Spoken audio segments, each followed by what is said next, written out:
যে বিষয়টা নিয়ে আমি আলোচনা করতে চাইছি সেটা হলো ভয়েস চেঞ্জ। এটা কেন শুরু করলাম? কারণ এটা আমাদের সবার কাছে জানা। সবাই আমরা জানি যে ভয়েস চেঞ্জ একটা টপিক আছে। কিন্তু এটা এতটা জানার পরেও মোস্ট নোন টপিক হওয়ার পরেও তোমরা অনেকে এটা করতে পারো না। ভয়েস চেঞ্জ পরীক্ষায় আসলে বানাতে পারো না। এরপর থেকে আজকের এই ভিডিওটা দেখার পর থেকে এটা আর কখনো হবে না যে তুমি বানাতে পারছো না। I am 100% sure that you will be able to solve or to make these solutions at the end of the video. Okay? তো তোমরা ভিডিওটা দেখতে থাকো শুরু থেকে and I'm very sure that you will learn something today over here. তোমার ভালো লাগবে। তো ভয়েস চেঞ্জ জেনারেলি দুই প্রকার আমরা সবাই মোটামুটি জানি। বাট অ্যাকচুয়ালি ভয়েস চেঞ্জ কিন্তু তিন রকম হয়ে থাকে। Voice change is of three types, but most of the students know that voice is of two types. One is active, another one is passive, but there is one more which is not known to many of you, and it is called quasi-passive. Let me write the types first here. First one is active, it is passive, and it is quasi-passive. QUASIPASSIVE.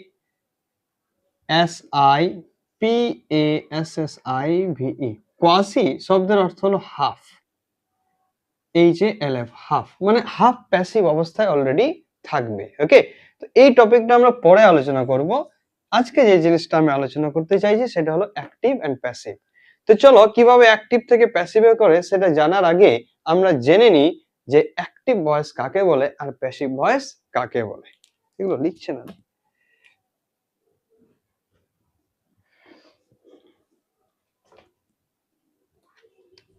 ওকে, আজকে আমরা অ্যাক্টিভটা এখন দেখে নিই। Active ভয়েসটা actually কি? আমি দুটো sentence লিখবো, এই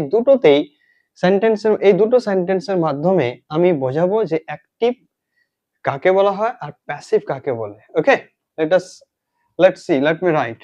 First one is I write a letter, full stop. Next one is a letter is written by me. ওকে, এটা অ্যাক্টিভ, এটা প্যাসিভ। আমি প্যাসিভ করেছি, কিন্তু এটা কেন অ্যাক্টিভ, এটা কেন প্যাসিভ, আমি সেটা তোমাদেরকে আগে বোঝাতে চাইছি। Look at the first sentence. I write a letter. Here the subject is I, write is verb, a letter is object. Clear? A letter is object. Now look at the very first sentence. In the very first sentence, the subject I is the doer of the action. I is the doer of the action. এখানে সাবজেক্টটা কাজটা নিজে করছে, লেখা কাজটা কে করছে?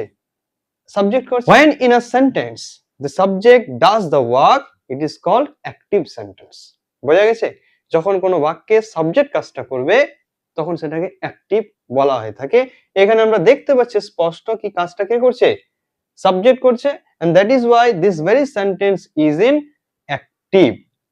Now look at the second one and you will come to know the difference between active and passive. Here we also have a subject and it is a letter is written verb. Okay, but see এইখানে এই সেন্টেন্সে সাবজেক্টটা কি কাজটা করছে? a letter is written, a letter কি subject? can a letter write itself? একটা চিঠি কি নিজেই লিখতে পারে? পারে না। পারে কি? just try to understand the sense here. একটা চিঠি কি নিজেই চিঠি লিখতে পারে বা কিছু লিখতে পারে? পারে না। তাহলে এ লেটার এখানে সাবজেক্ট হওয়া সত্ত্বেও লেখার কাজটা কিন্তু করছে না। করছে কি? লেখার কাজটা করছে না। তাহলে এটা pretty clear that the work is being done by somebody else here. ওকে, তাহলে যে সেন্টেন্সে সাবজেক্ট কাজটা করবে না সেটা হলো আমাদের প্যাসিভ ভয়েস। বোঝা গেছে ডিফারেন্স? বোঝা গেছে sir? In the very first sentence, subject does the work. In the second one, the subject does not do the work. যেখানে সাবজেক্ট কাজটা করবে না সেটা হলো আমাদের প্যাসিভ ভয়েস, আর যেখানে সাবজেক্ট কাজটা করবে সেটাকে বলা হয় অ্যাক্টিভ ভয়েস। ক্লিয়ার?